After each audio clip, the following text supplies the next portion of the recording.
here we have mistakes being made at the highest level, blatant nepotism, favoritism, and bias, and we have a newspaper in the city of Danbury that completely ignores this as an issue. So I write... Can we mention that newspaper by name? The Danbury News-Times. We are a single-town newspaper.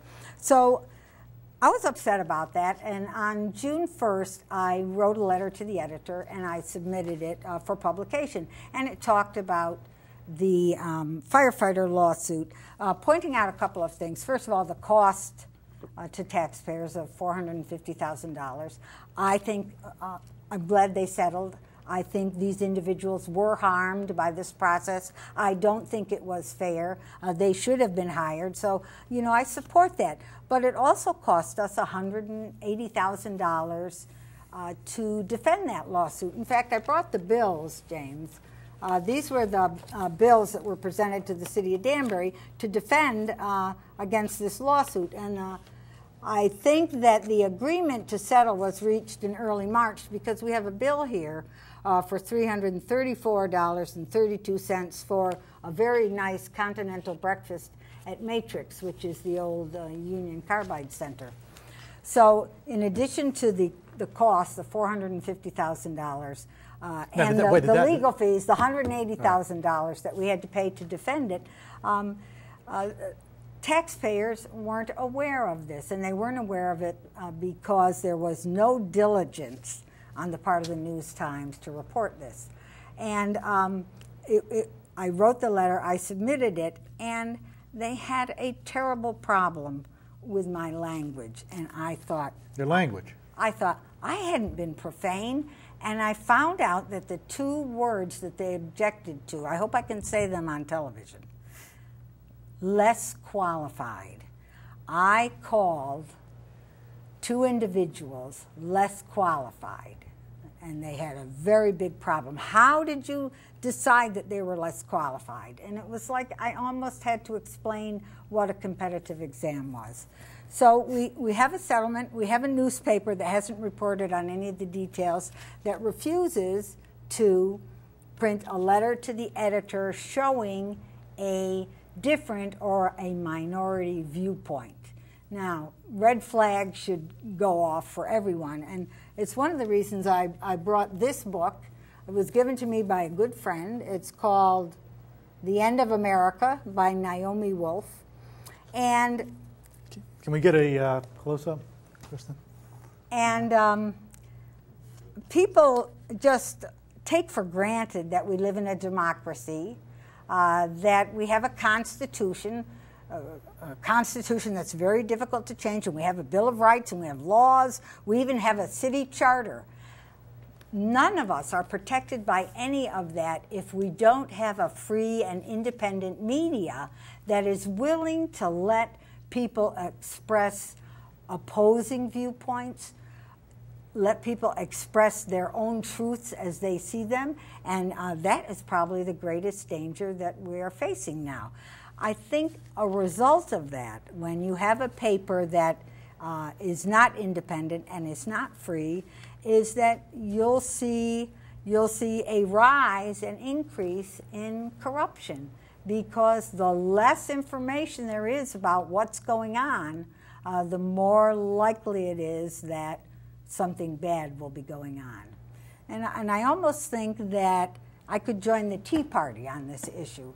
I think this is something that Tea Partiers care very much about, that they want to know what their local officials are doing. They want reporting of the facts. They don't want the spin.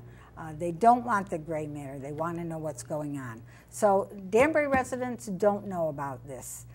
They don't know that mistakes were made. They don't know that the mayor claims that they were only administrative errors. But when you have 8 rounds of hiring and you pass over 2 qualified candidates 8 times, it's not a mistake. You know, it's deliberate. It's deliberate.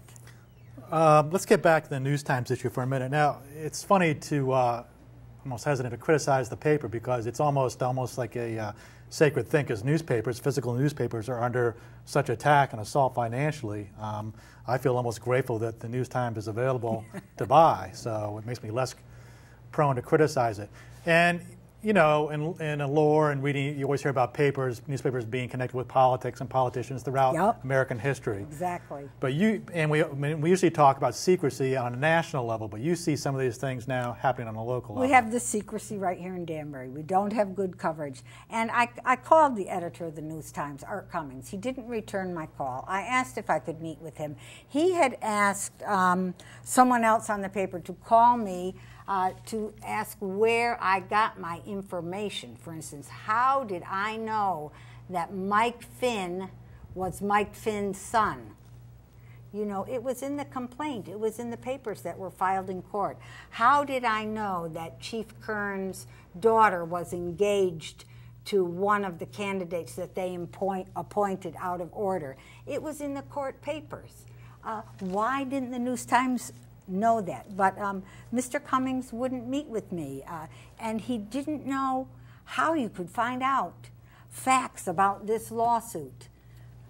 I thought that that's what reporters did as a normal course of action. It's almost as if the hard facts frighten them off, because I read the editorials in the News-Times, and they're often very interesting, and a lot of them are very emotional and idealistic. It's almost as if your letter was too intimate in a way, with facts and details about locals and specifics, and maybe it sounds like that kind of frightened them. Well, I think the real truth of the matter is that the Danbury News-Times is not going to be critical of Mark Boughton. Mark Boughton would have to commit a murder on Main Street in Danbury in broad daylight before they would criticize him. They are not going to be critical of this mayor.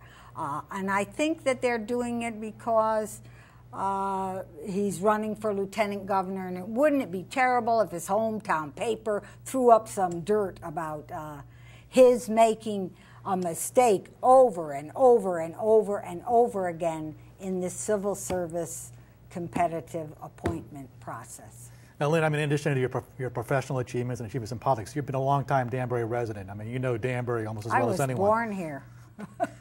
And so, I mean, using that experience, have you seen a change in the News-Times approach? I mean, for instance, when you were young, or younger? Well, most people watching the show, if they've lived in Danbury a long time, know that the Danbury News-Times crucified Jim Dyer when he was indicted for possible dealings over the Ericetti project in downtown Danbury. Every single day, he was the sitting mayor. Every single day there were stories about what was going on in court and who was saying what to who, because the paper was actually trying to provide a service of telling people what was going on and letting them judge for themselves.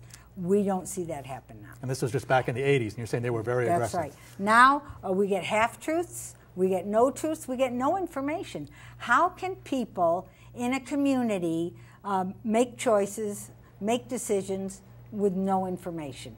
I love to see, for instance, bloggers like Al Robinson. He's challenging this print media that we have, but we're a one-horse town, and I understand that Mark Langlois is going to be starting another newspaper. But right now, they have no competition.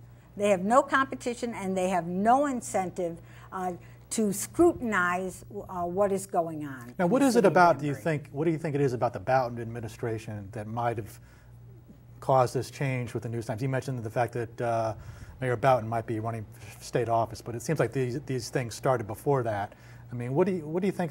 I mean, what do you think the possibly difference is? There could be some relationship between Wayne Shepard leaving the News-Times and becoming Mark Boughton's chief of staff. That's like having the News-Times in the mayor's office. In fact, I know that if I had met with Art Cummings, I would have said to him, is it Wayne Shepard that doesn't like this letter? What is wrong with this letter? There's no profanity in it whatsoever. And I see a connection right there with the presence of Wayne Shepard at City Hall.